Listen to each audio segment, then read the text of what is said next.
লম্বা থাকবে, বড় থাকবে, বাট নরম থাকবে, খাওয়াতে পারবেন গবাদি পশুকে। তো সেই ক্ষেত্রে আর এটাতে প্রচুর পরিমাণ প্রোটিন, 22 থেকে 25% প্রোটিন এই লেভেলে, গুগল করে দেখতে পারেন এই ঘাসটা সেই লেভেলে প্রোটেনশিয়াল ঘাস, প্রচুর পরিমাণ পাতা। দেখছেন আমার জমিতে ঘাস আর ঘাস দেখাচ্ছে। আর ঘাসটা যদি আপনি একবার রোপণ করেন অনায়াসে 5-7 বছরের জন্য ফলন পাবেন 100%।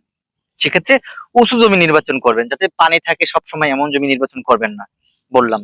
আর যদি আপনারা অনেকে ড্রেজিং এ বাড়ি ভরাট করা জমিটা, যেমন আপনার বর্তমানে অনেকে ডোবা ডাবা ড্রেজিং এ ভরাট করেন, কোনো কিছু ফসল কিন্তু সেখানে হয় না, স্বাভাবিক। অনেকে গাছ রোপণ করে থাকেন, যেমন কাঠ জাতীয় গাছ, সেক্ষেত্রে কিন্তু গাছটা হতে হতে অনেক সময় লাগে। সেসব ভাইদের বলতে চাই, আপনি ওই পরিত্যক্ত জমিতে আপনি তার ফাঁকে ফাঁকে ঘাস লাগিয়ে দেন না, দেখবেন আপনি ঘাস চাষ করে অনেকবার ফলন পাবেন। কারণ এটা ড্রেজিং করা করে কচকচে বালির ভিতরে কিন্তু এই ঘাসটা আমরা ফলিয়ে সক্ষম হয়েছি। আমাদের পুরোনো ভিডিওতে দেওয়া আছে একেবারে ঝুরঝুরে বালি, সেখানে আমরা এই ঘাসটা এরকম ফলন নিশ্চিত করতে পেরেছি দর্শক। হ্যাঁ, অবশ্যই এই ঘাসটা এমন একটা ঘাস, যে কোনো জায়গায় যে কোনো স্থানে এই ঘাসটা হয়ে যায়। আর এই ঘাসটা আপনি কেন চাষ করবেন? কারণ এই এই ঘাসগুলো চাষ করলে কি আপনার খোল ভুসি ফিট এগুলোর উপর নির্ভরশীল হয়ে গরু বাছুর পালন করতে হবে না। আপনি এই কাঁচা ঘাস খাওয়িয়ে দিনের পর দিন গরুকে বড় করতে পারবেন। তাও আপনার গবাদি পশু পালনের খরচ কমাতে এই হাইব্রিড ঘাসগুলো আপনাকে খুব দরকার।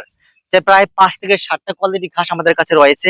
ইন্দোনেশিয়ান স্মার্ট নিপার এইটা, আরো যারা ওয়ান হাইব্রিড রয়েছে, আমেরিকান গুয়াতেমালা রয়েছে, তাইওয়ান হাইব্রিড রয়েছে, তারপরে রয়েছে পাকচং রয়েছে, রেড পাকচং রয়েছে, ওই প্রান্তে রোপণ করা আছে সেগুলো রয়েছে, জার্মান হোয়াইট হাইব্রিড, অজানা হাইব্রিড রয়েছে। যে কোনো ঘাসের কাটিং আপনার চাহিদা সম্পন্ন। চাইলে স্ক্রিনে দেওয়া নাম্বারে যোগাযোগ করে কাটিং সংগ্রহ করতে পারেন।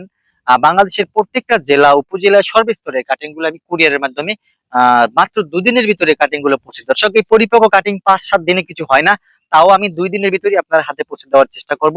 যদি স্ক্রিনে দেওয়া নাম্বারে যোগাযোগ করে কাটিং সংগ্রহ করতে ইচ্ছে হয়, স্ক্রিনে নাম্বার দেওয়া যোগাযোগ করে কাটিং সংগ্রহ করবেন।